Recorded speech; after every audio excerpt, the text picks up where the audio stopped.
Swimming sensation Oneida Cooper embarked on a journey not many would dare do. She braved the icy Atlantic Ocean to swim from Robben Island to raise funds for those who need it the most. Her swim paid homage as well to her father, anti-apartheid activist Seth Cooper. He spent 5 years on the island. Tonight she shares her journey, love of water. Joining now, making waves together. South Africa founder Oneida Cooper, thank you very much for coming in. You're the sort of person that makes you feel like a tub of lard, that you did not contributing anything to the community like you have. Tell us a little bit about your swimming and what drives you. So I've been fortunate enough to represent South Africa in swimming from a very young age, from as young as 12.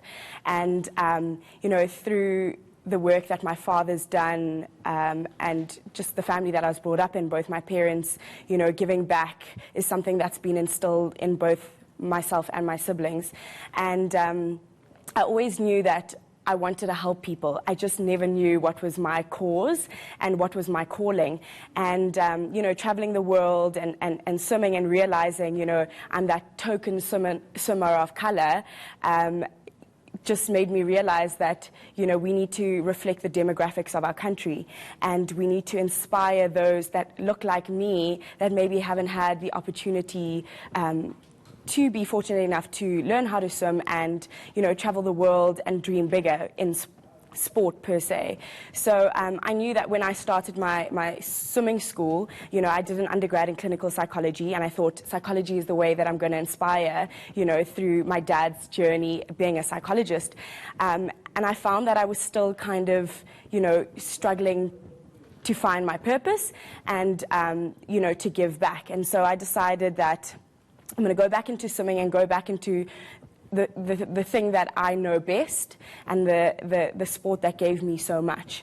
And so I went back into swimming, and when I started my swimming school, I knew that any part of this had to be me giving back. And so I then reached out to Gail Johnson, who is the director of Nkosi's Haven, and I said, Gail, I want to help the kids. I want to teach them how to swim. And, you know, she was thrilled, and that's where our journey began, and that's where essentially Making Waves Together South Africa started. How many children have you worked with, and tell us a little bit about So initially, when we started this community skills development program that I call it, I didn't know what to do. I didn't know how to start. I didn't know where to begin.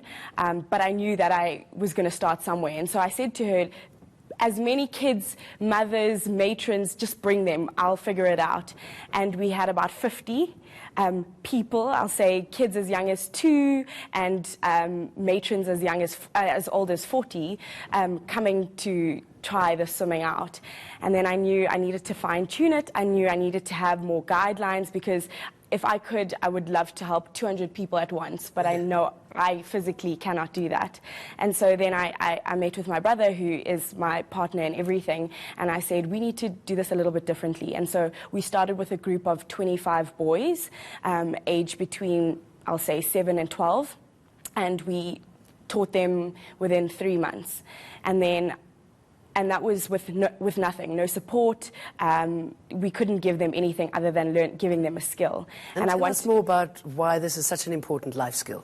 You know, with our climate and how South Africa is set up, you know, we have flash floods, which we've experienced, and, you know, a lot of kids have to cross big bodies of water to go to school, and that's just the way our country is set up. And, you know, it's such an imperative life skill to learn how to swim, merely because, you know, I was in Cape Town not too long ago, and this was actually kind of what inspired the whole swim, is that, you know, I was driving and I saw a group of kids playing in the street, as, you know, you would do, and right next to the street was the stream of water. And I said, naturally, when you play, you don't think play within boundaries. No. And what happens if the ball goes into the water? Your natural reaction is to run after that ball and to do whatever you can, and maybe be a martyr amongst your friends to get that ball. But if your parents are barely making ends meet to put food on the table to send you to school, why should they then invest or spend money in sending you to swimming lessons, which has become an extracurricular activity? You know, a lot of schools don't have swimming pools and don't have the correct teacher to teach the skill. And so I then knew that I had to do something, and it was the only way I knew possible was to inspire through the sport that gave me everything.